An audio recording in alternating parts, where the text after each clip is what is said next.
Hayi ngeke madoda. Hayi ngeke madoda akukhunya iqiniso. Kuyonakala izweni. Uma singasukumi thina uma konakala siyothi sasithulile. Ngeke madoda. Ngeke madoda. Uyabona udaba oluthinta abantu bokufika. Hayi. Khona la isiphuma khona esandleni madoda. Udaba oluthinta ungimasha khona la isiphuma khona. Udaba oluthinta uJulius Malema khona la isiphuma khona. Mase kukhuluma mina ke kusuke sengikhuluma ke okugcina ngci. Udaba oluthinta abokufika nohulumeni wase South Africa. Hayi khona liphuma khona. Khona iyaphuma esandleni. Udaba oluthinta amamash la wenzakalayo yaphuma esandleni. Uyabona ke into mayizophuma esandleni uyibuka ukuthi siyaphuma esandleni. Yaphuma esandleni manje.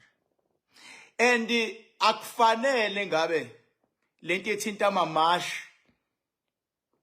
ifika kulesigaba efika kusona akunasidingo. Akunasidingo ukuthi ifike lesigaba efika kusona kodwa makukhulunywa iqiniso. Khuluma iqiniso. Hayi nasidingo. Julius Malema lapho ukhona ndoda. Ngifuna ukukuthinta impela nawe. Uyazi ukuthi mina ke umuntu mangimkhonzile ngisuke ngikhonza spirituality sakhe. Kodwa ngeke ndoda, ngeke ngikukhonza impela mfowethu futhi akekho umuntu oyongishintshisa ukukholelwa kubuhlakani bakho kodwa kulokho hayi babi yaphuma esandleni. Show me looking back futhi onyanya ofokofo ngeke ngizwe ngempatha mina. Show me looking back. Into mayiphuma esandleni ukuthi isicefe salezi zinto eziphuma esandleni inganakwa igcina igaxelisa abantu abaningi abahleli emakhaya. Noma yini into ebayiriot igcina igaxelisa abantu abahleli emakhaya. Nimbonile nje uTrump le ko-USA enza izinto zakhe. Namhlanje kugaxela abantu engakazi bacabanga ukuthi lento kaTrump umuntu iyom-affect. Diesel banyukile. Banyukile diesel kakhulu uya-affecteka lapho ukhona njengamanje. Ezinye izinto ziyamdinga umuntu ozokwazi ukuma bese yakhuza. Bese yakhuza. Hayi ngeke madoda.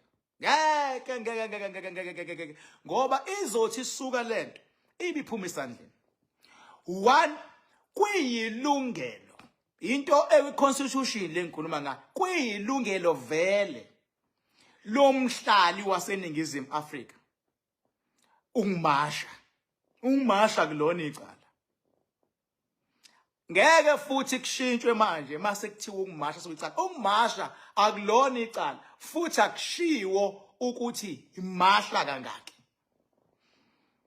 Kodwa umbuzo wami uthi kuzoze kumashwe kangaka yini enzima ukuthi uhulumeni akhiphe izwi elithi abantu abangenawo ama documents ukuba seNingizimu Afrika abahamba.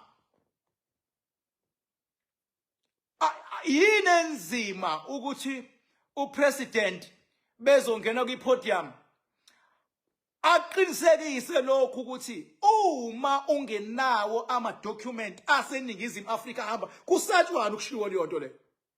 Ngoba vele umuntu ongena ekwi-country without i-documentation yokungena lo country lo muntu usuke enza ubugebengu. Yini enzima ukuthi umuntu bese egqekezile wangena ngaphakathi usuyasibamba isigebengu bese uyasibopha bese usifaka ejele from ejele siphume sihambe siye ku. Yini enzima? Mina understand mina ukuthi yini enzima. Engazi impela nje into kuze kusuka umsindo kuze kuphithizela iCountry kuze kubukeke sengazi ukuthi la kwiCountry akulawuleki. Yini enzima nje uhulumeni upresident ukuthi ayi-address lento. Ayi-address lento. Ukuthi bonke abantu abakulelizwe abangene ngokungemthetho igebengu lezo. igebengu lezo bonke abantu abakulelizwe abangene ngendlela abangahlushwa labo ngoba banama-document. Abantu bethu abakwamanye ama-country abanama-document, ama-countries abangawahlukumezi. Kuzoze kusuka amanye ama-country acabanga ukuthi kuhlukunyezwa abantu bawo kwenye izwe, kanti akuhlukunyezwa umuntu, kukhulunywa nje ngamaphepha okwazi ukungena ezweni. Yini enzima? Oh, ngeke madoda, ngeke madoda. Ngoba manje akufanele phela kube ngathi siyidididi sonke emhlabeni. Ngeke nje wena uvela usuke manje uyogulukudeka uyongena e-USA, uzoboshwa. Oh, ngeke uhulumeni usiqala ukusolisa manje na. Awukwazi uhulumeni ukuvele nje yonto into ekumele ibe seqhulwini. Hayi lokuthiwani kume ukuthi sithi abangenama document abahambe, sifuna amaphoyisa angene door to door kubhekwa abantu ukuthi banawo ama document. Yini enzima lapho? Ikithathwe nje lento njengento ephuthumayo ukuthi abantu abangenama document abahambe. Isonto nesonto kubalwe abantu sebehambile abangenawo amaphepha njengoba kakade kubalwa abantu ababehaqwe i-coronavirus. Sinikeza ama-stance ukuthi kuleli sonto sekuhamba abangaki, elendlela kuhamba abangaki, okunalokho kuloku mbambatho. Hayi ngeke madoda, ngeke lento nje bafethu mawuthi uyayibona ukuthi upresident uthuleleni. Why umuntu ezoncengwa ancengela ukuthi khona igebengu eyingenile? Hayi ngeke madoda. Mhlawumbe abanye abantu abayi-understand lento uthini. Ukungena emzini nomuntu ungenayo imvume wisigebengu baba. Uyatrespass mos. Oh ngeke baba, ngeke. Hayi ngeke baba. Hayi lento manje ifuna ukushintshwa. Kube sengazi ukuthi kuliwa nama-foreign. No mos. Kuliwa negebengu. And igebengu eziningi ilezi zebala lethu ezingena ngomkoshosho. Hayi ukuthi azikho ezinye inhlanga. Uzwe kahle, zikhona nezinye inhlanga. Kodwa noma yinini lento isikhathi esiningi isebenza ngobuningi. Ukuthi ama-statistics aveza ukuthi ubugebengu obuningi benziwa yilabantu abayebala lethu abangena kwi-country bengenawo amaphepha abanye babo. Hayi ukuthi amandiya wabenzi, amakhalati abalokhu ababelungu abawenzi, azikwenzi ziyakwenza, kodwa ama-statistics athi abantu abona kakhulu ilaba. Sengiphendule laba bathi yini ngashiwo kwezinye inhlanga why focus, ama-statistics yilaba abona kakhulu. Asinalakho idube namhlanje ngenxa yabantu abayibala lethu. Hayi ngeke madoda. Julius Malema, ake ngize kuwena ndoda manje. Ngize kuwena ndoda. Kumnandi ke mawuboniswa yimina ngoba mina at least ngiya-understanda futhi angizi ngepolitiki. Julius Malema, hayi ngeke ndoda. Julius Malema ngiyakwazi ukuthi uhlakaniphile mosi. Futhi ake ngiqale ngikuprotect nje before ngitshela iqiniso lakho. Lento ukuthi khona imali onikwe yona eyokuthi uvikele abantu bokufika ayikho amanga lawo. Ayikho imali onikwe yona ukuvikela abantu bokufika. Hayi lapho ayikho imali onikwe yona ukubavikela abantu bokufika. Wena Julius Malema, wena ufuna ukuthandwa i-Afrika yonke yonkana. Wile nhlobo ethi mayifuna imali igcina inikela ngabantu bakubo. Wile nhlobo enjalo bafu ukuthi wena unganikela ngomuntu wakini ngoba ufuna lokho onephupho lokuthi uyakufuna empilweni ugcina unikela. Wena unganikela futhi even nangengane sometimes oyizalayo ukuthi ake ngizwe ngengane.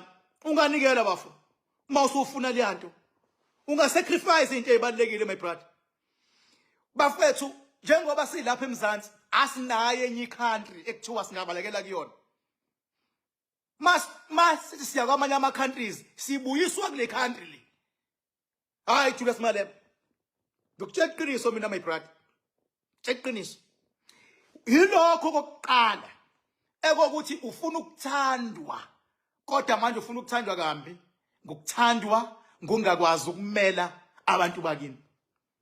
Bafethu ukucrowdeka nje, ukucrowdeka nje akukho right. lento ifana noma ko Christmas kufika ama visitor obungaba expectile fithi indli crowdile nje gcwala ama visitor lana kuyadliwa kuyaphuzwa kwenziwa yonke into ngesiphithiphithi uzwe ngenhliziyo bengabe uyi breadwinner uthi ayikoda bohamba nini ku crowdeka nje akufunde ku crowdeka baba lento akufanele iziliwe yingane lezi zilwa yingane manje ngabe nina malema lento niyakwazi ukuma ukuthi ngathi sebaningi abantu abazigebengu abangene ngokungemvumo amaphoyisa wenza umsebenzi wawo okufanele hoyi ingoba ufuna ukuthandwa mfethu okwesibili mina ngiyazi mina ngithi ispirituality sakho siyadonsa kulamazwe laba ngaphandle siyadonsa ama rituals wakho amanye wenzayo aya connecta nengaphandle nalamazwe ngaphandle uma nje ngingalibeka limi ngingama ngithi umuntu oyispiritual father sakho ukukulamazwa ngaphandle you respecta liyonto iritual yakho mina ngifihli mina ngiyakwazi ukuthi strong lapho nje mfethu awoni live strong lapho futhi ngiyazi ukuthi ipower hamba nayo iyakwazi ukuphendula but akufanele usebenzise ipower yakho kakhulu ngenasidingo ayisebenzisi kanzima ipower mangimele wehlisa umoya ehla ukuze kukhule yona ipower ungalwi into ekhombisa ukuthi lana abakwenu sebeyangabaza abalandeli bakho mfethu sebeyangabaza abantu abavotayo sebeyangabaza ngokuhluleka ukubamela mina ngiyabona ispirituality sakho kodwa mangaqhamuka umuntu athi unikezwe imali hayi amanga lawo yini enzima Julius Malema ukuma ube umalema esimaziyo okwazi ukuma ezintweni ezibucayi ume uthi umuntu ongene eSouth Africa engenawo amaphepha isigebengi leso akaboshwe leyo muntu akaphindiswe kena kubo bebuye akabuye senamaphepha ngoba sisho ukuthi abangeza abantu sithi kodwa abangene ngendlela yini enzima Julius Malema uyozujwayelwe yingane nje impela uyozuthukwe yingane ngempela ngoba yini enzima mfethu hayi ngeke Malema mfethu ngeke Malema ngeke baba ake nibe namasende njengamanje ake nibe namasende manje ake nikhulume nje iqiniso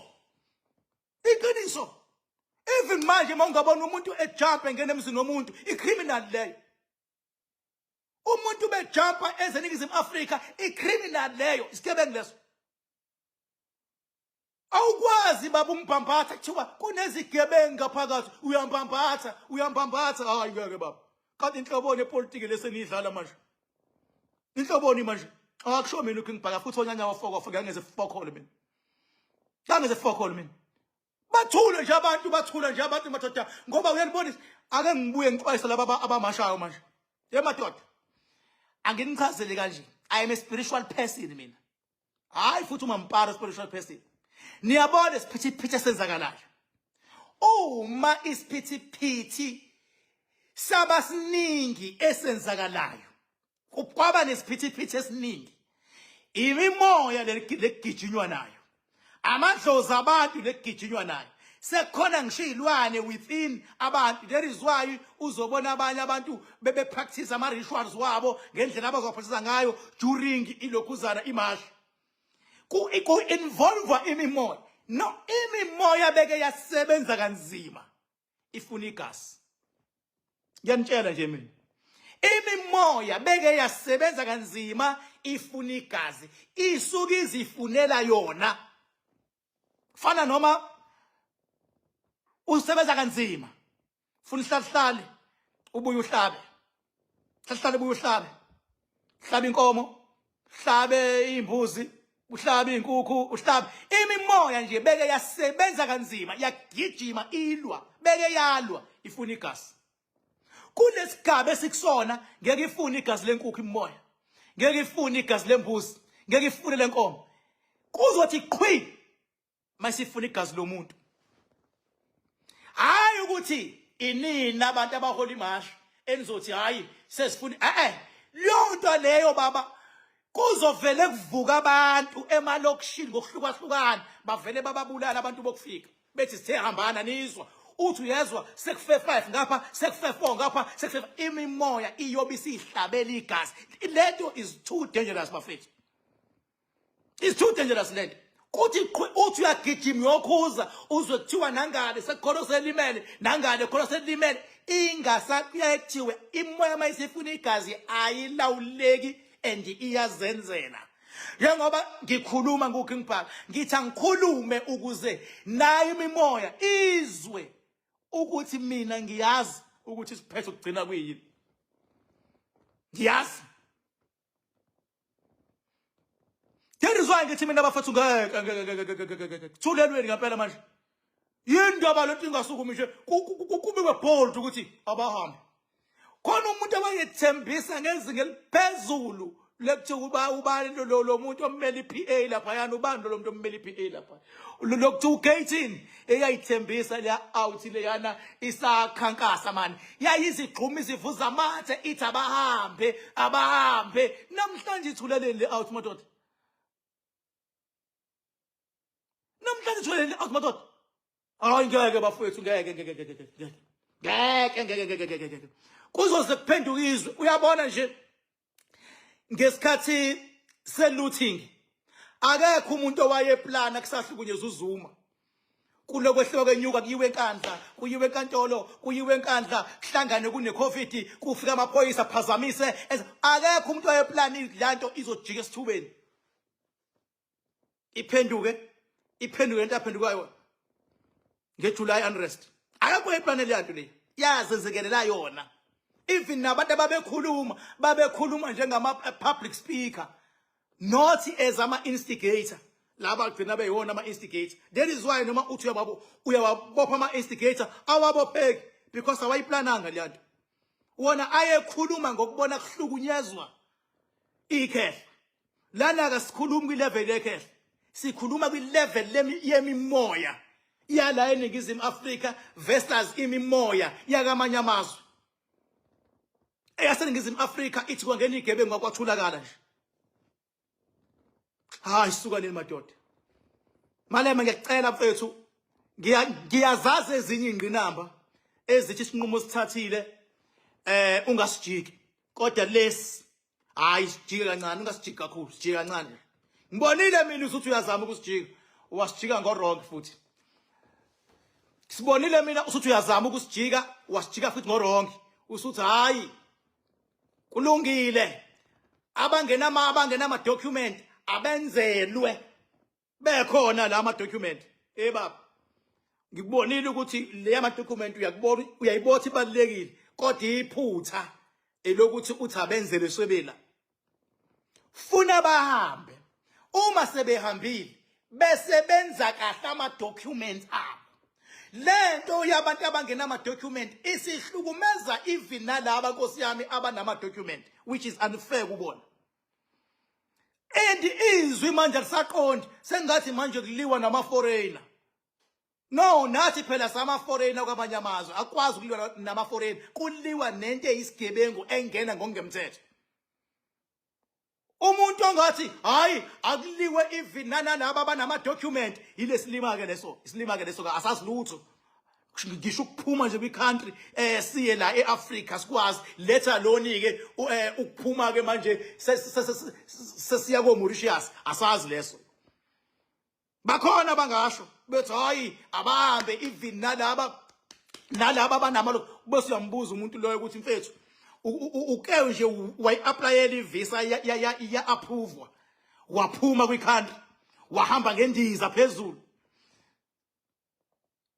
Yabo umuntu nje uke waphuma ke nomuntu osazophuma ngeke azasho kanjalo kodwa loyo angama ukuthi abangena document abahambi ngoba nawe mawuphuma ngeke uphume baba ungenayo ivisa uya kulamazwe laba ngaphandle ngeke uphume ungenayo ivisa ngeke baba even la koSwazini la ilaphi la elokhuzeni lamazwe la eAfrica ukuyungenayo passport baba ngeke uzuyi yafuna passport. Passport.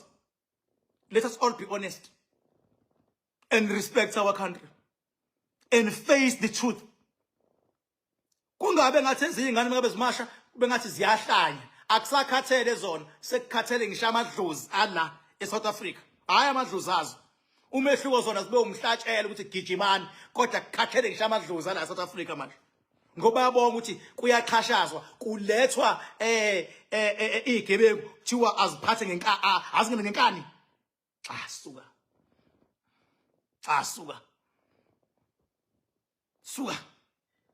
Kusasa uLosithathu ngizobe ngikhona eRocky Ridge, ngizobe ngisebenza. Saturday ngiyobe ngiza lapha eDamini, ngizobe ngizosebenza ngezinga eliphezulu, yonke insebenzo Saturday. Ofuna number yami 0798130260.